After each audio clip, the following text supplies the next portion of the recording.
Masaya po. Pangilang balik na po namin to dito sa LA.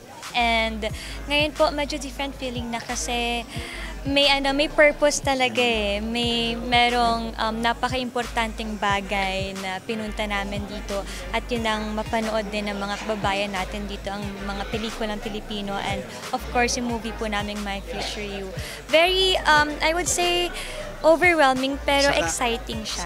Unexpected din. Hindi namin na-look forward yung ganitong event sa buhay namin.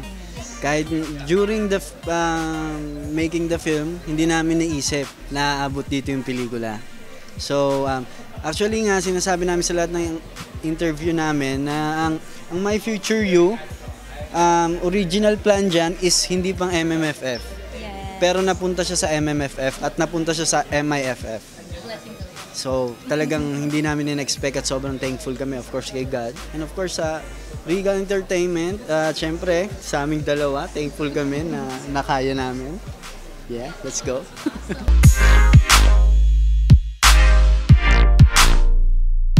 About the story, obviously po, magkaiba kami ng timeline. It's also about family relationships and with your special someone at sa sarili mo din. I think it's also about finding your person and yung totoong meaning din ng life at yung pagpapahalaga sa oras, syempre. Me? Characters? Yeah, oy, nag-English na siya. Hindi ko na masasabayan pag nag-Hollywood movie siya. She's Karen, so nabubuhay siya sa year na 2024 and ako naman is 2009 sa panahon ng Undoy. Yeah. So yung timeline namin is magmi-meet pero sa screen lang. Sa screen lang. So dun mangyayari yung magic kung tayo ba ang para sa isa't isa. Kung kayo ang para sa isa't isa, dadating yung tamang panahon na yun. Kahit nasaan pang panahon, kung kayo talaga is kayo. So, doon tungkol lang My Future You.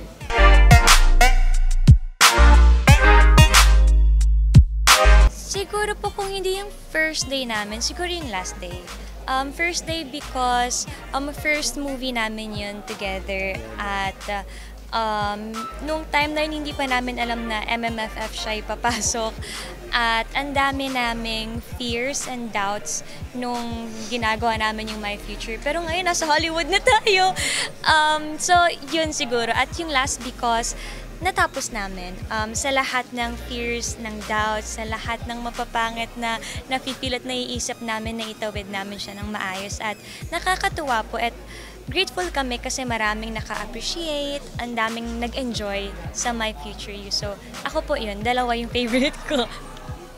Lahat ng araw, promos, hindi mawala, sobrang Fun. Ticket selling, hindi ko rin makakalimutan. Of course, lahat ng fan screening, pagpunta namin, so nakikita namin na kahit yung mga nagmamahal sa amin, nanood na sila kahapon, manonood pa sila ulit, ngayon, sasamahan nila, maghahatak sila ng mga tao or mga kaibigan nila para panoorin yung film.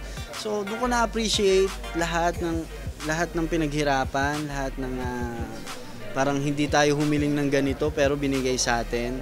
Tapos binigyan pa tayo ng mga taong magsusuporta sa atin at iaayos yung proyekto at syempre ipapakalat yung proyekto. So, lahat naging memorable sa akin, lahat ng pagod man kami o hindi, sobrang tumatak sa akin sa first film nga namin to as Francet and individually first film namin siya. So actually hindi ko alam kung totoo ba 'yon o tama yung sinabi kong speech. Hindi ko ina-expect 'yon na may makakakita sa ginawa ko, sa pinakita ko. And hindi rin kami makapaniwala na ang My Future You is magti-third best picture. Yes. At kami yung present. Oo, kami yung nagbunot nung envelope. Pag gano'n namin, and third best picture goes to My future you. My future you. Sobrang hindi namin in-expect yung gabi na yon. Kasi alam naman na bilang first time at yung mga kalahok din, especially Meme Vice. Kilala natin si Meme Vice na sa tuwing Pasko talagang nagba-blockbuster talaga. Alam natin, ako rin, nung bata ako, nanood din ako ng mga pelikula ni Meme Vice, of course si Sir Vic Soto. So kami as baguhan, talaga sobrang kaming kinakabahan. Sobrang parang anong sasabihin ng tao sa atin. Siyempre, kumbaga iniisip namin na magiging portfolio namin to yung pelikula namin magiging audition piece namin to. So, anong makikita sa atin para sa susunod, gustuhin pa tayong makita ulit. So, yeah. Timothy Chalamet. Meryl Streep. Let's go. Meryl Streep, please. Timothy Chalamet, yan. Or Anne Hathaway, dalawa sila. Or si Al Pacino, or Robert De Niro. So, apat sila. Denzel Washington, yan. Yes, silang apat. Okay na ako dun. Oh my God. Sana mangyari. Sana.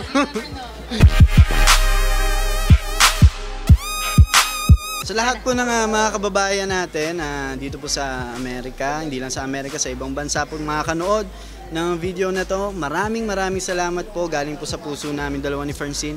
Of course, sa lahat po ng mga kalahok sa MIFF, nagpapasalamat din po sa inyo, at sa lahat ng producers, nagpapasalamat din po sa inyo, lahat ng prod, lahat ng staff, nagpapasalamat po sa inyo, and hopefully na marami pang pelikula ang mapanood nyo dito, at sa summer sana merong abangan yan, merong pumasok na pelikula. Coming projects, Nobody. TV series po siya. Hindi pa namin alam, but Nobody with Gerald Anderson. Sana masimulan na rin namin. So, yun. Salamat po. Congratulations. Salamat.